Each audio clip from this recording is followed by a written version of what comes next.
Hello everyone and welcome back to the Great Ace Attorney Adventures. Last time we met our client, Mr. McGilded, and started the trial here. We just jumped right into it. So here we are at the start of the first cross-examination, trying to, prove that he didn't kill anyone. Alright, so we also got presented with the entire omnibus. We have still yet to examine that, so I think what makes sense is for me to do that first before going through with this.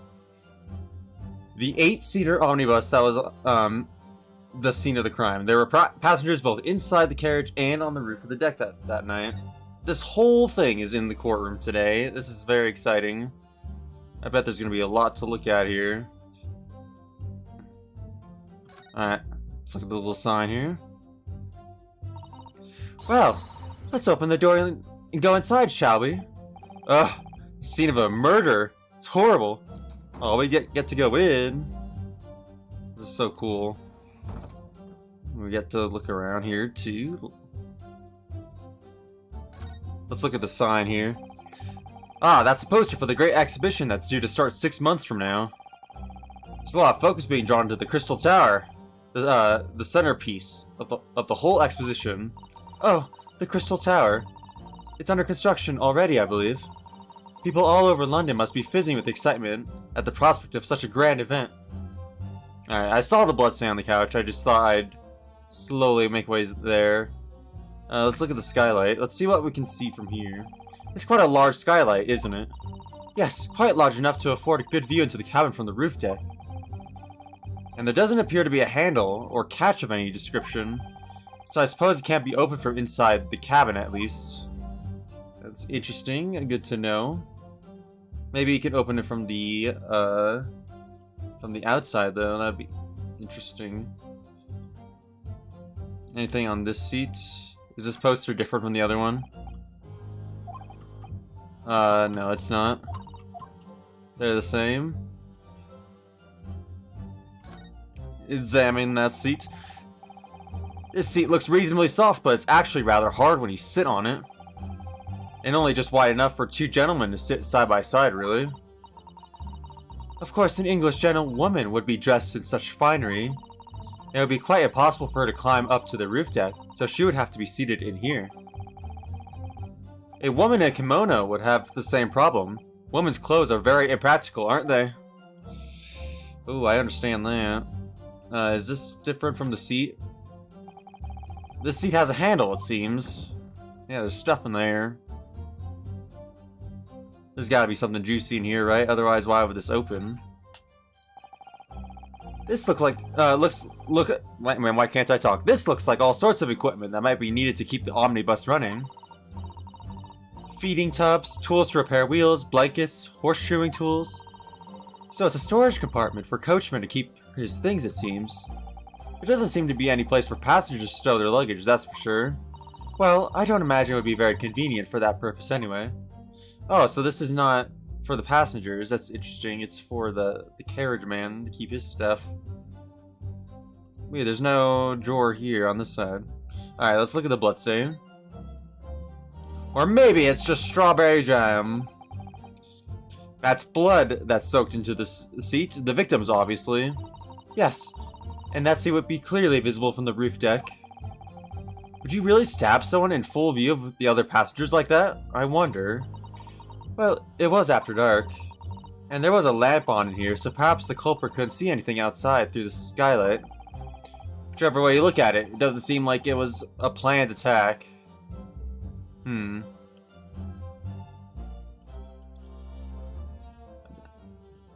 Very interesting. I don't think there's anything else really noteworthy in here. Is there a door on each side? The camera spins in the opposite direction. It's kind of weird. I don't know. I'm finding it really weird to like move around.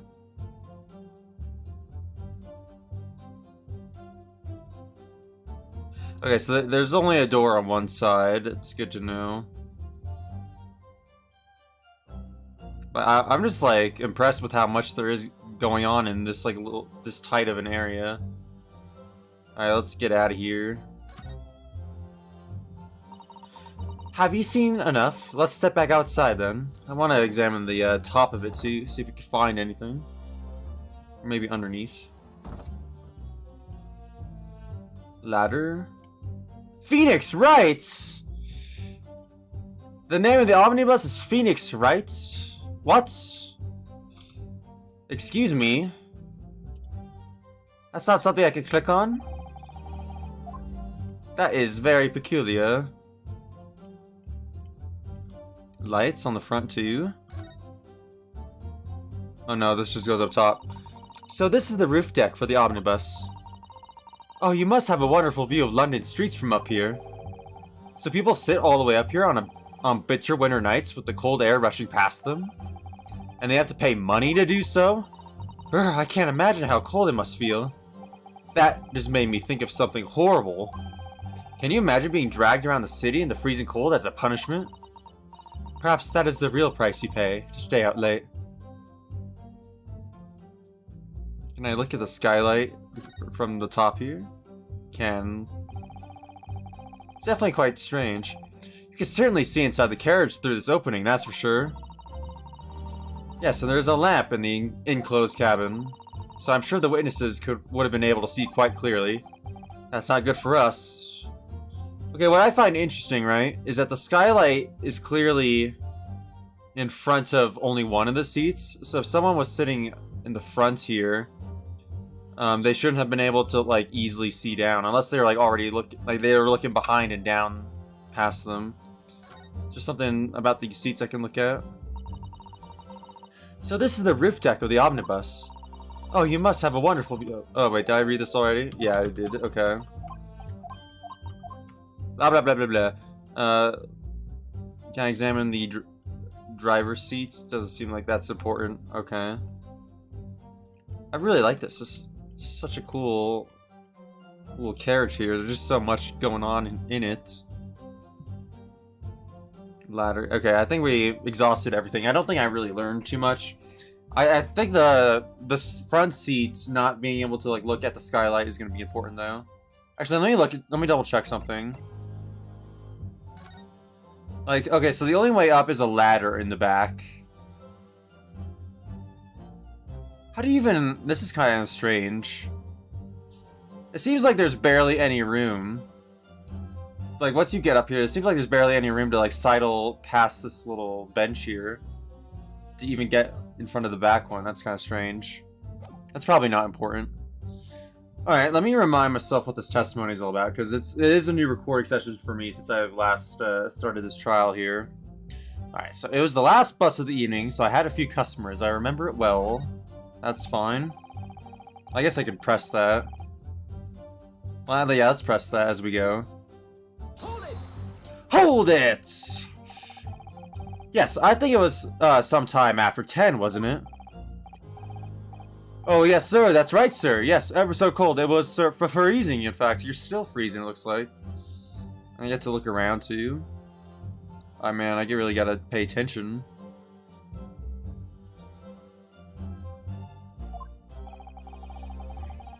And you had 4 passengers on board at the time, is that correct?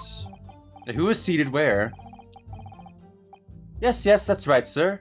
Not all traveling in the same parts of the bus, of course, though. No. Excuse me. Oh, I didn't want to do that. If I may, Mr. Fairplay, blah blah blah. What are you fusking for now? That last statement appears to have given you pause for thoughts. Yeah, I didn't want to do that. Not really. I kind of want to advance the statement, but just keep looking at him. By the way, you always seem to be looking to the side one way or another. Do you have some affliction? No, it's just how I'm animated. Not really. He's not really willing to say anything, it seems. It's none of your business, anyhow. Okay, yeah, I didn't mean to do that. Was there more to this and I just accidentally pressed that there? Hang on.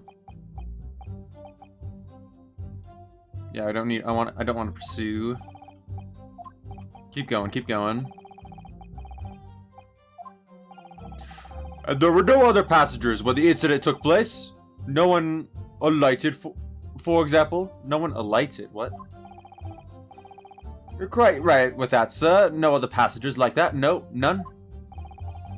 So nobody fled the scene of the crime, then. I have to say, the boss insists on it running. He does. Every evening. That's the bus of the day. But I do wonder sometimes if it's altogether worthwhile. Yes, sorry to say. What do you mean by that? Well, with it being so cold and everything, and only making 20 pence on the run, you see. Yes, I spend that much at the pub on the way home, just trying to warm up again. Interesting. Yeah, so there's definitely nothing wrong with that.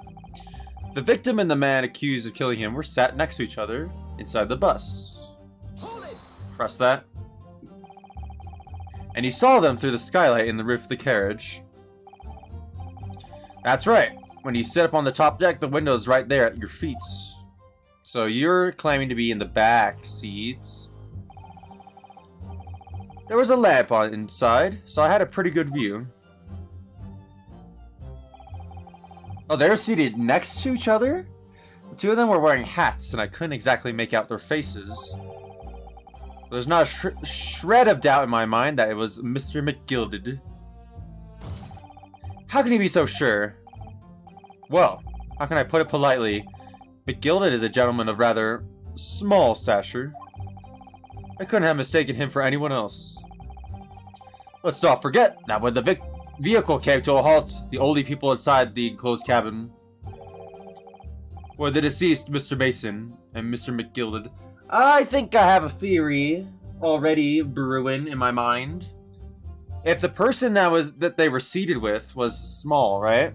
Like someone else who was small, they could have hidden in that little compartment underneath the seats, couldn't they? That's what I'm thinking anyway. And plus, McGilded said he was sleeping, so he wouldn't have known if there was another person or not. It all makes sense. Mystery solved. There's no room for doubt here. I really wish there was. Then, out of the blue, the accused just reached over, plunged a knife right into his guts. Let's press that. You actually saw the exact moment it happened? Didn't I already testify that? Or a fair, dinkum, hard-working city banker is not considered trustworthy these days. Oh, no, I didn't mean that.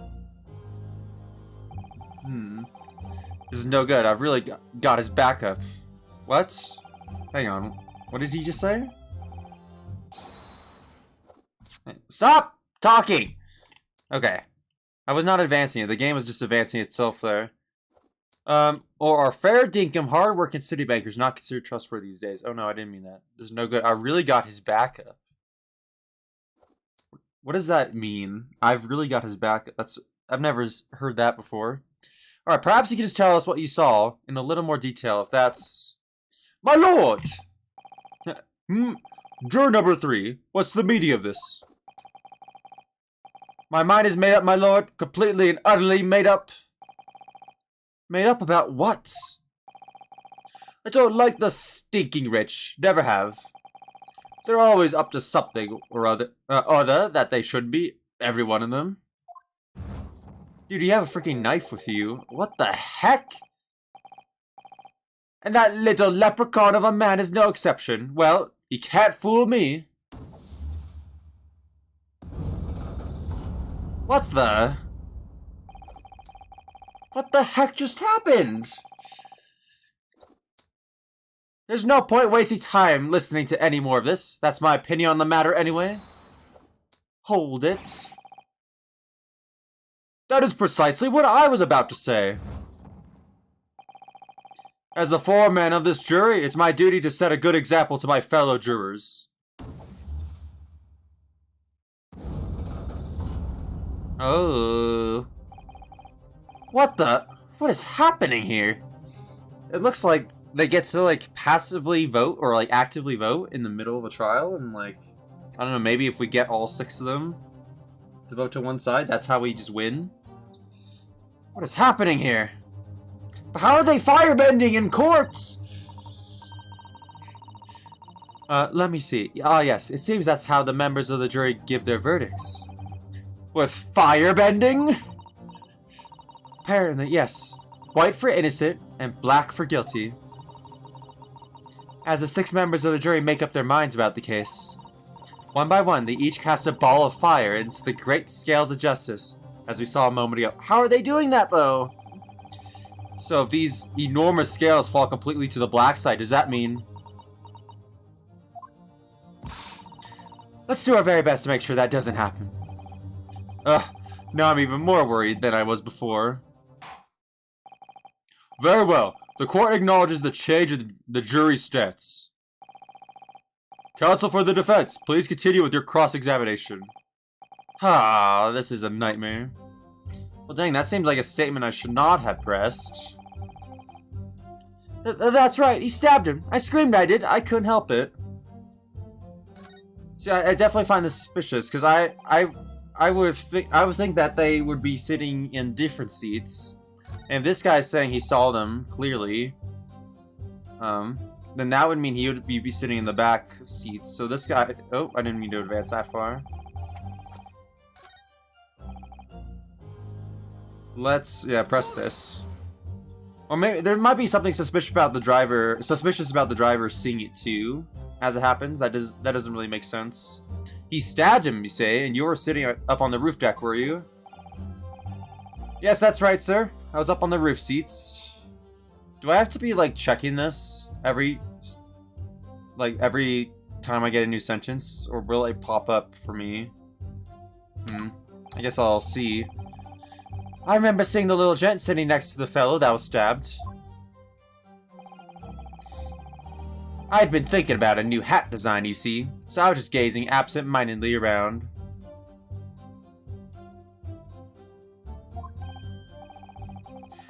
But then I happened to look down through the skylight. It was sticking right out from his belly. That huge great knife. Humph. A grim sight indeed. That didn't help me at all. No more firebending! The jury looks like they're even more convinced my client did it than they were before.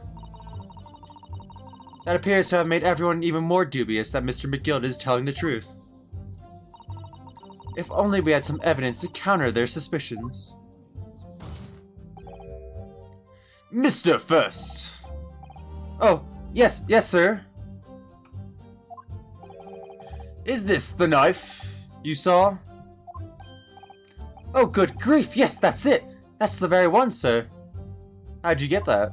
Why did I say that? Of course he would have it. He's the prosecutor. Is that... Yes, counsel. This is the blade that was driven into the victim's belly like a stake through the heart.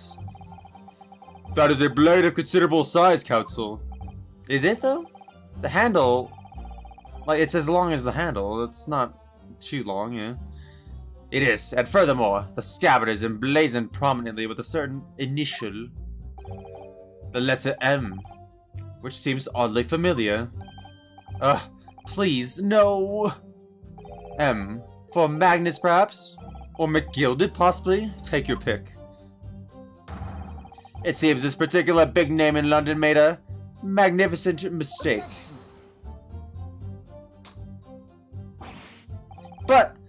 But there are M's everywhere. Yes, like in Mason. This blade is far too extravagant for a poor brickmaker to have owned. No, this weapon of murder almost certainly belongs to the accused. Ugh. Not conclusive, but certainly compelling, counsel. We got the murder weapon. Okay, so we definitely needed to present that. A largish knife that was found lodged in the victim's abdomen. Its quality and fancy ornamentation suggests it must be quite valuable. My lord, if you'll forgive the interruption. Oh, juror number 2, go on. Mr. McGilded is a pillar of society and a gentleman, and a gentleman's word should be sacrosanct. However, those of us in service know we must accept hard truths. Wait, what are you about to do? Dispose of that rubbish! Uh-oh. No! I don't wish to cause offense, but I do like to eradicate all traces of filth and grime. Hold it. I have painstakingly typed every word uttered here today and cross-reference all the facts. As such, I am now in position to draw the only logical conclusion. Oh my gosh, dude, you're killing me here! Not again. That's 4 out of 6 jury members who've proposed a guilty verdict. There are only 2 left. So it's the old lady and who is the other one that hasn't voted yet? Every time I press these witnesses for more information, I just make the situation worse. Nevertheless, what we need more than anything at the moment is more information. We're still very much in the dark. I suppose I'll just have to keep pressing the witnesses, knowing that more sparks may well fly. We mustn't give up hope that we'll uncover something that will give us a way to fight back. But... alright, I'll keep trying. I can't give up. I just need to keep calm and listen to the witnesses' statements again. It's kind of dumb how they can just, like, vote before we're even done. You know? It's definitely very strange. Alright, well this is definitely really suspicious. As soon as I heard the scream, I stopped my bus, and then I saw it too. Like, how did you see it if it already happened? What exactly did you see? Oh, well sir, that would be a passenger, sir. Yes, collapsed on the floor he was. Well, I guess what... okay. There's the possibility that they were seated next to each other, but the driver definitely could not have also seen it. This is definitely a problem. He cannot have seen through the skylight. Like, he cannot have seen through the seats backwards and seen the guy sitting there. And by the passenger, obviously, you are referring to the victim, Mr. Mason, the brickmaker. And then, the other passenger had the knife in his hand, like this. By the other passenger, you obviously are referring to the accused, Mr. Magnus McGilded. And then, he plunged it down like this, stabbing the other passenger in the belly. What?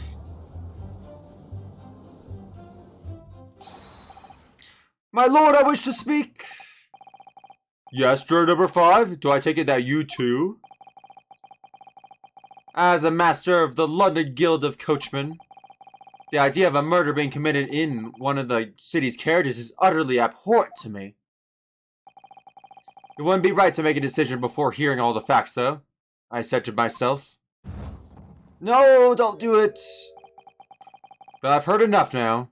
The horse has bolted, as they say. No, please, just keep an open mind a little long. Gee up now, Silverblaze. The finish is in sight. Oh my gosh! You're killing me! Beppo is a long-standing member of the guild, and I trust what that man says. Oh, thank you, sir. You're too kind, sir. Ugh, this is too unkind, sir. Which now means that 5 jurors agree to condemn this man. We got the old lady on our side. It's all good. It's okay, I bribed that one. We're in the clear. Madam, juror number 6. Yes, dear. What can I do for you? You have heard the testimonies of the witnesses in the stand. Oh, yes, I certainly have. Still got my hearing, you know. Then pray tell, why are you yet to pronounce your leaning? Well, dear, the thing is, I'm a creature of habit, me. I always go to the park at around this time of day and sit on a nice bench and get on with my knitting. There's a lovely little park just where I live. The Gilded Park, it's called. A gentleman donated it to the city, you know, to put a smile on Londoners' faces, he said. I can't imagine such a fine young gentleman would have it in him to take another man's life. He is always doing wonderful things for the city. That's right, a man like that wouldn't stab someone, surely. Mother, may we go to the McGilded Public Library later and borrow some more books? How many Londoners live with their heads in the clouds? Do you people not know? What kind of a man Magnus McGilded really is? What kind of a man is he? The philanthropist, Magnus McGilded, has enough wealth to purchase the entire city he claims to value so highly. That's like pretty much impossible though, right? Come on. But where did all that wealth come from? Your client is a Shylock, sir, and one with the very darkest of souls. What? Stone the Crows? McGilded lends money at extortionate rates of interest, so his victims have no hopes of repaying him. When they default, he takes possession of everything they own. He's a vulture that preys on the weak. I've never heard any mention of that before. Your faculties haven't deserted you, I'm sure, madame. So has this thought not crossed your mind? Would a man wealthy enough to buy London in its entirety not have a carriage of his own?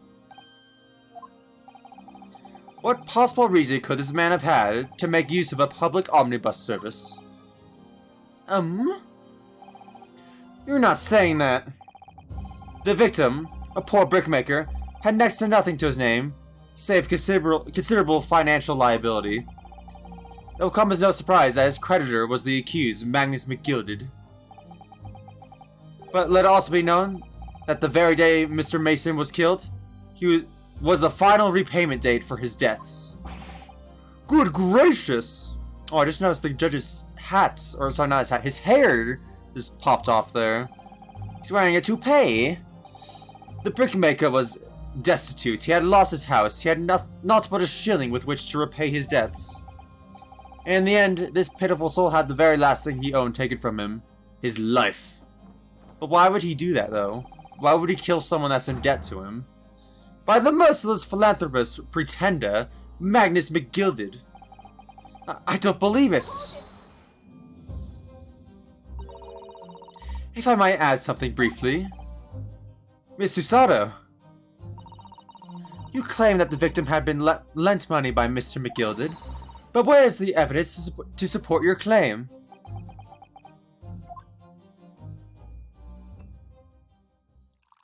Oh dang, he's got wine. Wait, was that bottle like always there? Surely, I would have noticed that. Pray, forgive the discourtesy of filling my hallowed chalice in court of law. Oh, there it is! Lord Vazig's hallowed chalice! How can this be considered acceptable? He's drinking in the courtroom! But I find myself in an unexpectedly good humor. I had heard ladies from the Far East could show great courage, but I didn't expect to experience it myself. Oh! As a judicial assistant to the defense, I am simply doing my job. What a pity that your display of courage is in vain. This is the debtor's ledger, which details all monies loaned by the accused. You will find the victim's name clearly recorded inside. Oh. Allow me to present this ledger as evidence.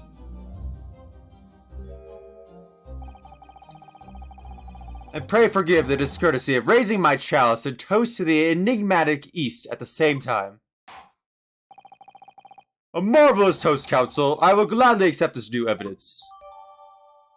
A catalog of people who had borrowed money from the defendant at a high rate of interest and includes the victim who owed 20 guineas. 20? Wow. 20. Oh yes, 20 guineas. The victim owed a considerable sum. And the accused made quite certain he had ample recompense. Well, it would seem I've had the wool pulled over my eyes. Regrettably, madam, that this is the modus operandi of the accused. And it's such a pretty little park too. What a scoundrel! No, don't do it! Still, maybe it's all for the best. Well, wait a minute. Let's think about this a little more before. I don't stand for nonsense. No! Do we just lose? That was it. The last juror's decision. I didn't get to do anything. Like, I feel like they shouldn't be able to stop and vote whenever they want. That's dumb. According to this encyclopedia of British law, when all members of the jury have concluded that the defendant is guilty, court proceedings are suspended, and the presiding judge will deliver the final verdict and sentence. That's what it says here. The final verdict. It's over then. Oh! There's a footnote, though. A footnote? However, the defense... All 6 members of the jury are now in agreement in this case. Well, hang on, let me read the footnote. Come on, don't be so hasty. What can I do? Allow me to convey my respect for your swift and righteous decision. According to the laws of this country, I will now conclude the trial by delivering my final verdict. I trust there are no objections. Well, come on then. Let's read it. Mr. Sato, just tell me one thing. Oh, yes. You were in the middle of saying something before. The footnote in your Encyclopedia of British Law. However, the defense... What did it say next? Oh, yes, of course. One moment. When all members of the jury have concluded that the defendant is guilty, court proceedings are suspended and the presiding judge will deliver the final verdict and sentence. Yeah, we just read this. Then the footnote says, however, the defense has the right to demand a summation examination of the jurors at this point. What does that mean? A summation examination of the jurors.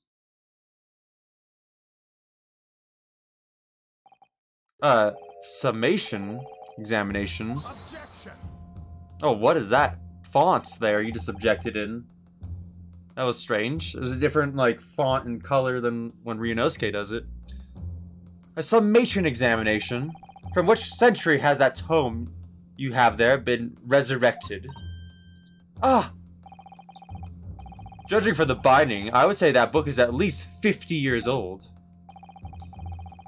Any modern text on British law wouldn't even give such an antiquated procedure a mention. It's a relic, long forgotten, and certainly no longer practiced. So you're out of luck. Oh. I just pulled up the armband just then. What even is it, Mr. Sato? This so-called summation examination. Oh, one moment, and I'll read about it. Yeah, again, I feel like this is something we should have been studying. You would demand the right to a procedure before you even understand what it entails. Humph, typical Nipponese. Alright, Mr. Naruhodo, I think I understand. It seems that under this procedure, we would be able to appeal to the members of the jury. To do what, exactly? Appeal to them to change their leaning and reverse their decisions. And it says here that... If successful, the proceedings of the trial must be resumed. Make them reverse their decisions? Yes, in times gone by, barristers would use a summation examination to attempt to influence the jury's decision. But that procedure became something of a formality with no practical benefit, really, so it rather fell out of use. I wonder why. Because it was devoid of purpose. Changing just one member of the jury's mind would be hard enough, let alone several. No self-respecting defense barrister would even assert his right to try in this day and age. Still, I don't see any mention of the procedure actually being formally revoked. What are you suggesting? That we do it, obviously! I'm suggesting that although it may be antiquated and largely forgotten, it isn't yet extinct. What do you think, Mr. Naruhodo? Don't slap your face. Don't do it. Okay.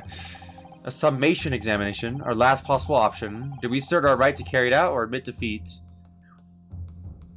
Alright, guys, I think I'm going to leave it here for today. Obviously, we're going to assert our right, but that's going to be for another time. So I hope you guys enjoyed today's episode, and next time we will definitely see where this takes us. So yeah, I hope you guys have a good day, and I'll talk to y'all later. Have a good day, guys. Bye!